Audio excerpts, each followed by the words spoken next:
A paz do Senhor, igreja. Amém. Aleluia. Até que o Senhor nos sustentou, né? Até que o Senhor tem nos sustentado.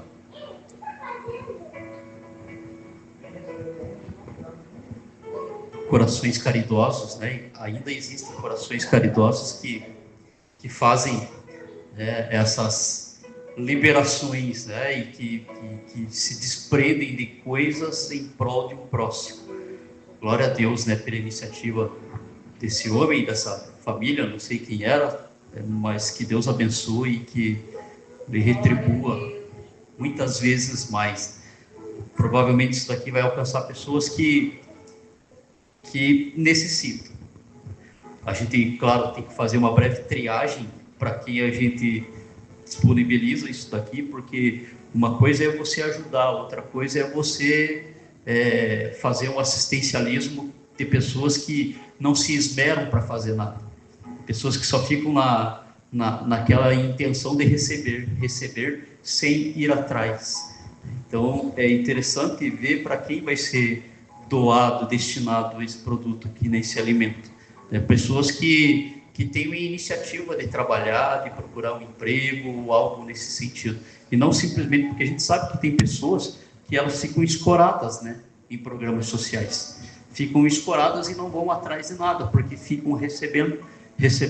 Lembro-me quando em algum momento tinha uma casa alugada aqui e que a família que estava ali, ela recebia tanta doação, tanta roupa, tantas coisas, que quando ela saía da casa era aquele mundo de roupa jogado debaixo da casa, as coisas sem um cuidado algum, porque recebiam muito fácil, não precisavam correr atrás para nada, né? Então que a gente consiga destinar para pessoas que no momento talvez estão sendo necessitadas e carentes, né? Em nome do Senhor Jesus. Tem alguém que está satisfeito com o que Deus fez na vida até hoje? De repente, às vezes, a gente se pega pensando, dizendo que a gente poderia ter mais, ou ser mais. De repente, a gente se pega pensando até no sentido da nossa aparência. Às vezes a gente vê um padrão aí fora, né? Um padrão de beleza aí fora, aquilo que as mídias passam como um modelo correto de pessoa, de corpo, né? De cabelo, e às vezes a gente fica se cobrando: por que eu não sou assim? Por que eu sou tão baixo? Por que eu sou tão alto? Por que eu sou tão gordinho? Por que eu sou tão magro? Por que eu sou isso? Por que eu sou aquilo? Por que eu sou isso assado? E às vezes a gente se pega pensando assim, né? Achando que se de repente a gente tivesse aquele padrão estético como aquelas celebridades da televisão ou das mídias sociais, a gente poderia ser mais feliz. Mas eu digo para todos aqui, inclusive para mim, que a última coisa que Deus vai olhar para a pessoa é a aparência dela. A última coisa. Porque a palavra, ela é um livro vivo, que não é usado simplesmente para coisas, mas é usado principalmente para moldar o que tem aqui dentro. Então a palavra, ela é aqui para dentro. Aqui dentro é coração. Então Deus, ele não olha propriamente para a sua estética. É lógico que eventualmente a gente tem que se cuidar, mas Deus, ele olha para o coração. Sempre vai ser assim, sempre será assim, sempre o coração. E a Bíblia está recheada de alguns momentos em que pessoas olhavam e escolhiam outras pela aparência delas, e não propriamente pelo coração que elas tinham.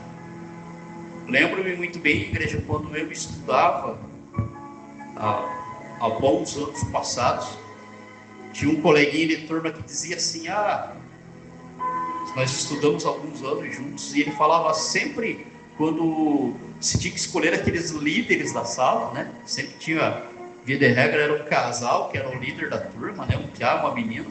Ele sempre dizia: aquela menina vai ser a líder e aquele piá vai ser o líder, porque a menina era a mais bonita da turma e o piá era o mais bonito da turma. E de fato era assim que funcionava. Apesar de escolher sempre os mais bonitinhos. Só que quando abria a boca era uma latrina aberta. Como exemplo de liderança, nenhum. Mas porque eram mais bonitinhos, então ganhavam algum cargo.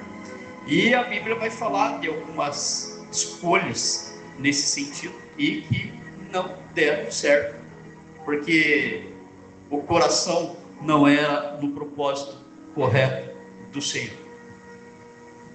A palavra vai falar em Salmos 139, salmos que eu gosto e que eu leio e que eu falo repetidas vezes. Salmos 139, talvez alguns já ouviram, Salmos 139, no verso 23 e 24. Sonda-me, ó Deus, e conhece o meu coração. Prova-me e conhece os meus pensamentos. E vê se há em mim ainda algum caminho mau, e guia pelo caminho eterno. Sonda-nos, ó Pai, sonda-nos, conhece o nosso coração. Se Deus agora, nesse momento, se você tivesse uma audiência com Deus agora, nesse instante, você tivesse que passar por uma entrevista com Deus, em que as perguntas que Ele fosse fazer para você seriam relacionadas ao que você viveu durante esse ano, até o mês de novembro. Das coisas boas e coisas ruins que você falou, que você pensou, que você fez. Como seria esse diálogo com Deus? Como seria essa conversa? Seria uma conversa amistosa? Ou você iria tentar esconder coisas ou justificar coisas que você fez ou que você deixou de fazer? A palavra vai dizer em Salmos, como o presbítero Claudemir Cabral se referiu há pouco sobre o livro de Salmos, guardei a tua palavra no meu coração para não pecar contra ti. Então, muito mais do que a gente ter a Bíblia conosco como um instrumento da palavra, da voz de Deus, muito mais da gente ter ela como algo físico, é a gente ter ela aqui com a gente, aqui dentro com a gente. Guardei a tua palavra no meu coração para não pecar contra ti. E a palavra, então, ela vai falar muito sobre isso, sobre escolhas que Deus vai usar profetas para fazer na terra, e como até o profeta, igreja, até o profeta, ele vai em algum momento olhar para a estética da pessoa. E aí Deus vai chamar a atenção dele: e cabeçudo, não é assim. Você está olhando pelo que a pessoa é fisicamente, mas não é aí que você tem que olhar. E é isso que a gente vai meditar nessa noite aqui. Uma palavra relativamente rápida, mas importante. Se vocês estão com as suas Bíblias aí, eu peço que vocês abram em 1 Samuel, 1 Samuel, lá no capítulo 16. 1 Samuel, capítulo 16. E aí você vai até o versículo de número 7. 1 Samuel, capítulo 16, versículo 7. Uma palavra conhecidíssima. Conhecidíssima. É um diálogo em que o profeta Samuel está tendo com Deus. E aí ele faz uma escolha e Deus o repreende. Versículo 7. O Senhor, porém, disse a Samuel: não atentes para a sua aparência, nem para a sua altura, pois eu o rejeitei. O Senhor não vê como o homem vê. O homem olha para o que está diante dos seus olhos, mas o Senhor olha para o coração. Tudo começa, igreja. A gente está falando do livro de Samuel. Samuel vai ser um profeta, ele vai ser juiz. Ele vai ser um dos últimos juízes que também foi profeta. Juiz, no tempo dos juízes, vocês que têm a Bíblia e têm o costume, o hábito de folhar e fazer uma reflexão, vocês vão ver que tem alguns juízes na Bíblia. E os juízes, eles eram líderes teocráticos, era uma liderança espiritual. É como se eles fossem eles liderassem através da mão de Deus. Deus dava a instrução para eles e eles repassavam para o povo. Então era assim que funcionavam os juízes, era uma teocracia. Acontece que o povo de Israel começou a reclamar desse tipo de governo, porque Israel via que os outros povos tinham um rei físico, uma pessoa, que eles podiam conversar, que eles podiam cobrar, ou pedir, ou algo nesse sentido. E eles começaram a falar para Samuel: Samuel, acha um rei para nós. E Samuel leva essa demanda do povo para Deus, fala: ó Deus, essa galera quer que tenha um rei, uma pessoa física, uma pessoa que eles possam ver, para que eles o venerem, para que eles o obedeçam, e não apenas uma figura invisível.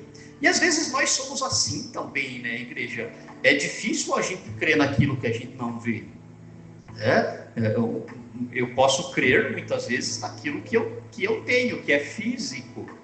É a questão dos amuletos, que tanto a gente já falou, os amuletos que a gente carrega com a gente, porque a gente pensa que aquilo ali vai nos dar uma breve proteção, né? A própria Bíblia. Você, às vezes, tem pessoas aqui que tem ela aberta em casa, lá, abre em determinada página, deixa lá, naquele imaginário de que aquilo ali vai dar uma proteção para o teu lar. É um amuleto. E não é isso que vai acontecer, não é porque a Bíblia vai estar aberta na tua casa lá que ela vai te livrar de coisas. É o que você tem aqui dentro. É o teu relacionamento direto com Deus. É assim que funciona. E aquelas pessoas, elas estavam cansadas de crer no invisível. E elas queriam algo palpável, queriam um rei. E Samuel fala para Deus isso. E Samuel vai e passa a letra, e Deus passa a letra para Samuel. Ó, Samuel, você vai falar isso para essa galera lá. Se eles querem um rei, eu vou até dar um rei para eles. Mas só que eu vou ter que rezar a ladainha para eles aí das consequências deles terem uma pessoa para adorar. E aí, se vocês forem lá no capítulo 8, lá no capítulo 8, a partir do versículo 10, Samuel vai falar para todo mundo, para todo o povo, as consequências deles terem um rei físico, de uma pessoa física, para eles estarem sobre suas leis, né, sobre seus mandos. E aí tem vários versículos ali, vários versículos. E quando Samuel começa a falar sobre tudo o que ia ocorrer, por exemplo, deixa eu só ler alguns versículos aqui, ó. No versículo 14 do capítulo 8: tomará o melhor das vossas terras, as vossas vinhas, os vossos olivais, e os dará aos servos. As vossas sementes, as vossas vinhas dizimará para dar aos seus oficiais, aos seus servos. Também os vossos servos, as vossas servas, os vossos melhores jovens e os vossos jumentos tomará e os empregará no seu trabalho. Dizimará o rebanho, e vós lhes serei por servos. Naquele dia clamareis por causa de vosso rei, que houverdes escolhido, mas o Senhor não vos ouvirá. E Samuel fala tudo isso para eles. E eles falam para Samuel, ó, lá no versículo 19: o povo, porém, não quis ouvir a voz de Samuel. Disseram: não queremos um rei sobre nós. Então eles estavam cientes das consequências de se ter um rei. E assim vai ocorrer. Samuel vai escolher um rei, que é o rei Saul. E a palavra diz que Saul era um homem lindo.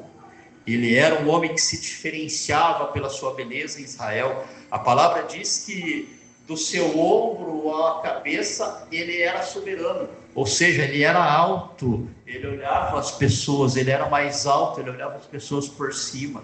Um homem forte, mais ou menos com uns 30 anos de idade. E aí Samuel olha todos aqueles atributos daquele homem e fala: não, é você que vai ser o rei. E Samuel vai ser ungido, e e Saul vai ser ungido o rei de Israel. E quando ele é ungido o rei de Israel, a rei de Israel, ele vai ter a proteção de Deus. Deus está com ele. Ele é o primeiro rei, então. E quando começa o seu governo, as coisas começam bem, porque Samuel era um homem, acima de tudo, obediente. Mas a palavra vai dizer que no segundo ano já do reinado de Saul, ele já começa a desobedecer. A palavra vai dizer que Deus fala para ele acabar com o povo, os amalequitas. Isso está lá em Juízes, lá no capítulo 14. Deus fala para Saul: você vai acabar com todos, você vai matar todos. E eu não quero que sobre ninguém. Você vai matar pessoas, homens, mulheres, crianças, idosos, jovens. Você vai matar todos os animais. Você vai exterminar esse povo. E a palavra disse que eles vão para a guerra, só que Saul, ele vai poupar o rei deles, o rei dos amalequitas.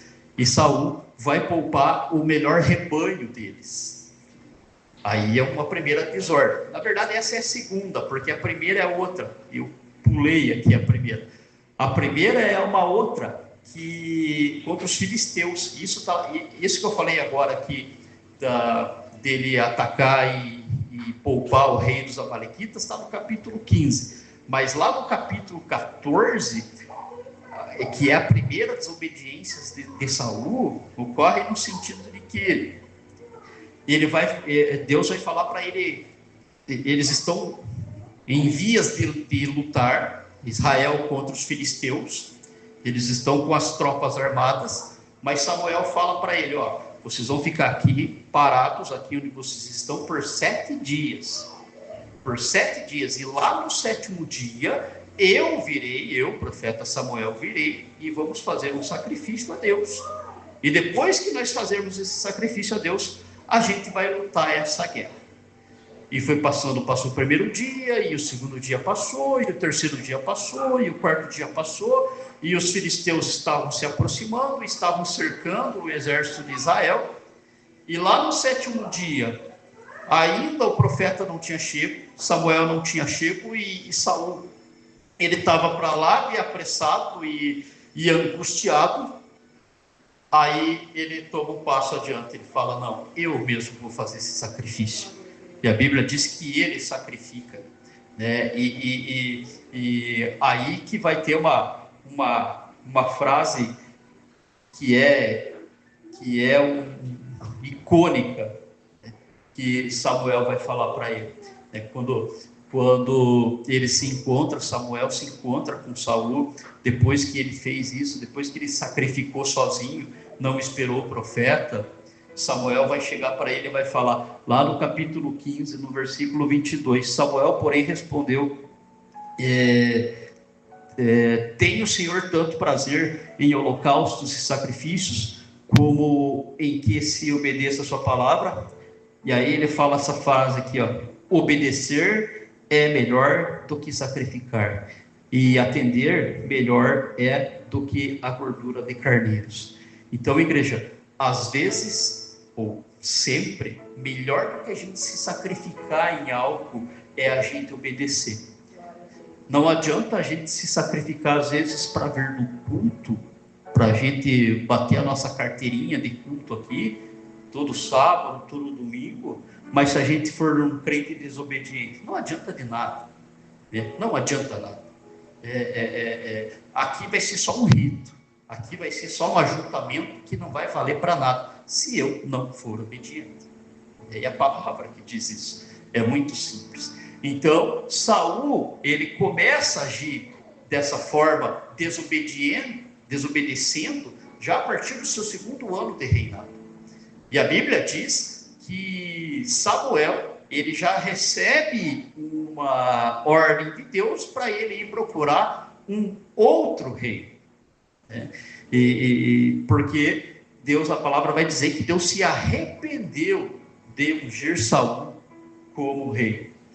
E aí, se a gente for fazer uma cronologia, o reinado de Saul vai durar, não há um consenso entre os teólogos, alguns dizem que é 40 anos, outros dizem que durou 42 anos, mas sendo 40 ou 42 anos, ele ficou com Deus, Deus ficou com Saul no seu reinado inteiro, não dá 3 anos, gente.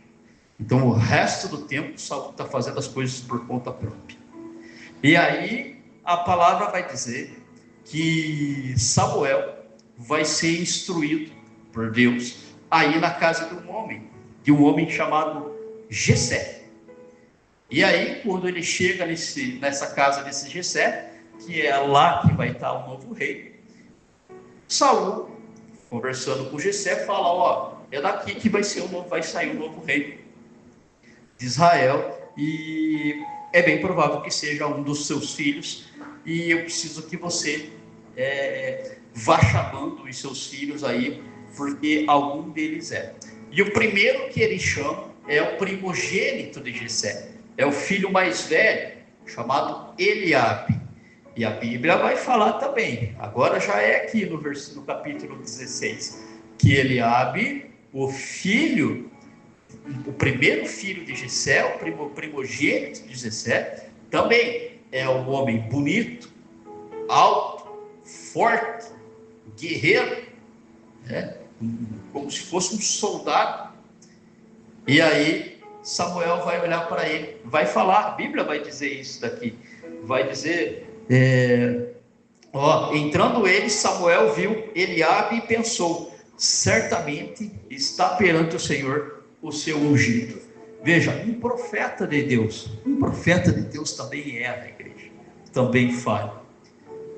Ele vai olhar para o cara e ele vai ver a aparência do cara, ele vai ver a lata do cara. Não, é você mesmo que se veste bem, é você mesmo que vem aí engomadinho para o culto, é você que é o mais espiritual, né? É você que é o cara que é mais temente, é você que é o mais obediente pela estética, né? Pelo cabelinho cortado, pela barbinha feita. Eu lembro-me, em algum momento da minha vida aqui cristã, nas minhas idas e vindas na congregação, lembro-me que me aproximei da Assembleia de Deus. Se vou congregar na Assembleia de Deus, porque acho legal, gosto, né, o jeito deles. Mas aí, conhecendo a Assembleia de Deus, barbudo não tem vez, né? Veja que legal. Aí eu pensei: pô, que será de mim, né? Eu que, de repente, se for lá, queria ser útil para algo, não vou poder ter nenhuma condição de desenvolver algum serviço, algum trabalho, porque sou barbudo, né? E aí, pô, então, deixa do jeito que tá, né? Não vou forçar a minha aliança com ninguém, mas Deus sabe todas as coisas. Estou aqui outra vez, né? Depois de tantas idas e vindas, estou aqui outra vez, barbudo mesmo, né? Barbudo mesmo, desse jeito mesmo que Deus me fez. Não sou alto, não sou baixo, não sou gordo, quer dizer, enfim, sou do jeito que eu sou, né? Sou do jeito que eu sou. E aí Samuel vai olhar para esse cara, para Eliabe, e vai falar: é você mesmo, o cara que atende todos os atributos de um rei. Ele já tinha ungido Saul já era aquele cara boa pinta, bonitão, fortão, né? Então é você mesmo. E aí Deus vai dar um puxão de orelha dele: cara, você está olhando errado, não é aí que você tem que julgar. E a palavra vai dizer que vai vir um outro filho de Jessé, e vem o outro, e vem o outro, e vem o outro. E ninguém de nenhuma forma Samuel é tocado no coração para dizer é esse ou aquilo. E não veio ninguém. E aí ele questiona Jessé: tem algum outro menino, algum outro filho que você tem que não está aqui? Aí Jessé fala: não tenho. Mas esse é um piá pançudo ainda. É ruivo esse daí. Esse é ruivo. E ele está lá, ele é pastorzinho de ovelha aí. Não, mas manda chamar esse piaio. Talvez seja esse Zé Ruela mesmo aí. E veio Davizinho, né? Um piazinho. A Bíblia diz que ele era criança, deveria ter em torno de uns 10 anos ainda. Ruivinho, tinha olhos bonitos, a Bíblia diz que ele tinha olhos bonitos. E aí, quando ele chega, daí Samuel fala: não, é esse que é aqui, ó. Um homem segundo o coração de Deus. Segundo o coração de Deus. Então, assim, igreja, a Bíblia ela é muito explícita em algumas situações, é muito clara em algumas situações. Não é propriamente uma casca, é lógico. A gente tem que manter uma certa aparência, uma certa dignidade, né? Mas isso é só uma face da moeda. O que importa é aqui dentro, e sempre vai ser assim, sempre será, sempre será. Jesus, partindo desse mesmo princípio em Mateus, ele vai falar e ele vai xingar, eu imagino que ele vai falar alto com alguns escribas e fariseus. Ele vai dizer lá em Mateus, no capítulo 23, no versículo 27 e 28, ai de vós, escribas e fariseus, hipócritas, pois sois semelhantes a sepulcros caiados, que por fora realmente parecem formosos, mas interiormente estão cheios de ossos de mortos e de toda a imundície. O que ele está falando sobre sepulcros caiados? Ele está falando de túmulo, igreja.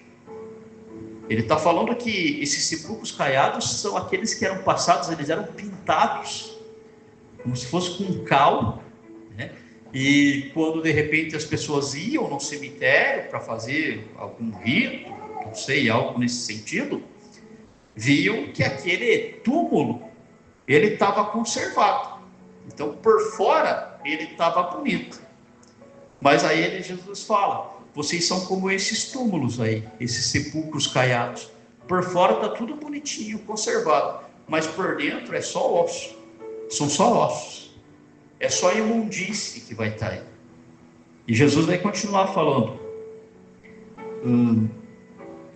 cheio de ossos mortos e de toda imundície. Assim também vós, exteriormente, pareceis justos aos homens, mas interiormente estão cheios de hipocrisia e de iniquidade.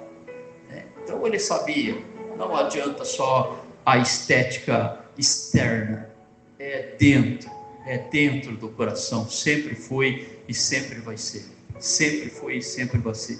Provérbios 21:2 vai falar, né? Todo o caminho do homem é reto aos seus olhos, mas o Senhor sonda o coração. Provérbios 14:12 vai falar: há um caminho que ao homem parece reto, mas o fim dele conduz à morte, né, igreja? Então, assim, de todas essas nossas condutas, as nossas escolhas, se a gente não tiver com Deus, se a gente não tiver o coração em Deus, a gente pode ter um destino não tão assim interessante como a gente queria. A gente pode ter um caminho de morte, e não apenas uma morte física, mas uma morte espiritual, que é pior ainda, né? Porque a morte espiritual vai levar a nós a uma eternidade no inferno. A morte espiritual é isso. É por isso que quando a Bíblia fala que Satanás não veio somente para matar, roubar e destruir, não é para matar fisicamente, é para matar espiritualmente, porque ele sabe que é lá na eternidade que a consequência vai ocorrer de fato. É lá que você vai viver o resto, o para sempre no inferno, ou você vai viver em glória, né? Então são as escolhas, né? E como a gente conduz a nossa caminhada vai refletir na nossa vida futura. O que a gente faz aqui hoje reflete lá na frente. E é sempre assim, é sempre assim, né? Então, a minha sugestão nessa rápida palavra dessa terça-feira, a minha sugestão é que você tente guardar o seu coração. Que você seja obediente a Deus. Obediente a Deus. Obediente é difícil, claro que é. Outro dia eu falei, né, em algum culto ali, que as instruções, elas estão aqui muito simples, de uma forma bem mastigada, né? Na Bíblia tem todo esse manual de conduta, de estilo de vida, está tudo aqui escancarado. Mas a gente viver isso aqui implica em renúncias, e às vezes são essas renúncias que a gente não quer abrir mão. São de hábitos que a gente carregou uma vida inteira que a gente não consegue abrir mão, e isso às vezes dificulta a nossa caminhada com Cristo. Mas é a obediência, é vencendo um gigante a cada dia e persistindo e caminhando com Deus. Porque a palavra diz que quem caminha com Deus, ele aplana o seu caminho diante da gente, né? Às vezes a gente parece que a gente está andando sempre numa subida, né? Sempre numa subida, parece que você não cansa. Você chega no final do dia, você cansa, né? Chega no final do dia, você está esgualepado, parece que sempre está subindo aquela rua. Mas a palavra diz que Deus aplana diante da gente o seu caminho. Então, com Deus, as coisas tendem a funcionar, a fluir de uma forma melhor, maior para a nossa vida. Tá? Em nome do Senhor Jesus, aplauda Ele então.